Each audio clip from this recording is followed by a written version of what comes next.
تخيل تروح الشغل الصبح، تفتح الكمبيوتر، تلاقي كل الملفات مقفولة وشاشة سودة مكتوب عليها ادفع 250 ألف دولار أو بياناتك هتتمسح. القصة دي مش فيلم، دي جريمة إلكترونية حقيقية حصلت لشركة شغالة عادي جدا.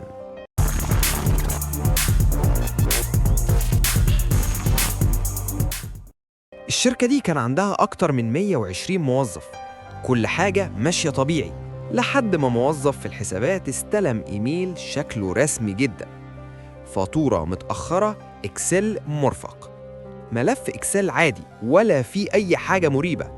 ضغط فتح وساب الجهاز. بعدها بساعتين السيرفر كله وقع، الملفات اتقفلت، النسخ الاحتياطي اتشفر، والشركة اتشلت بالكامل. اللي حصل ده اسمه ransomware attack. 1. الإيميل كان فيشنج. 2. ملف الإكسل كان فيه ماكرو خبيث. 3. أول ما اتفتح نزل مالوير في الخلفية. 4. المالوير فتح باب باك دور. 5. بعدها نزل فيروس الفديان وشفر كل حاجة، ولا أنتي فيروس اشتغل ولا الموظف حس بأي حاجة. هنا بقى دخل دور فريق الفورنسيكس، حللوا الإيميل، فكوا الملف وشافوا الماكرو، تتبعوا الاي بي اللي اتبعت له البيانات، عرفوا نوع الرانسوم وحددوا ساعة الهجوم بالثانية. وبكده قدروا يوقفوا الانتشار، يعزلوا الأجهزة المصابة، يساعدوا الشركة ترجع جزء من بياناتها، ويستخدموا الأدلة في التحقيق القانوني. القصة دي مش استثناء، دي بتحصل كل يوم، وفي شركات بتدفع ملايين وشركات بتقفل للأبد.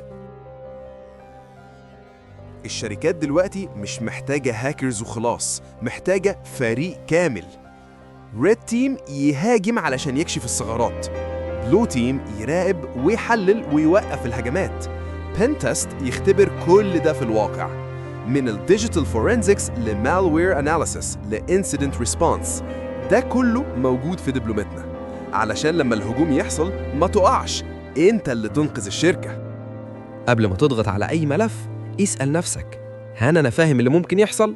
ولو حابب تكون الشخص اللي بيحل الجرائم دي مش الضحية اللي بتقع فيها، تابعنا واستعد تدخل عالم الأمن السيبراني بجد.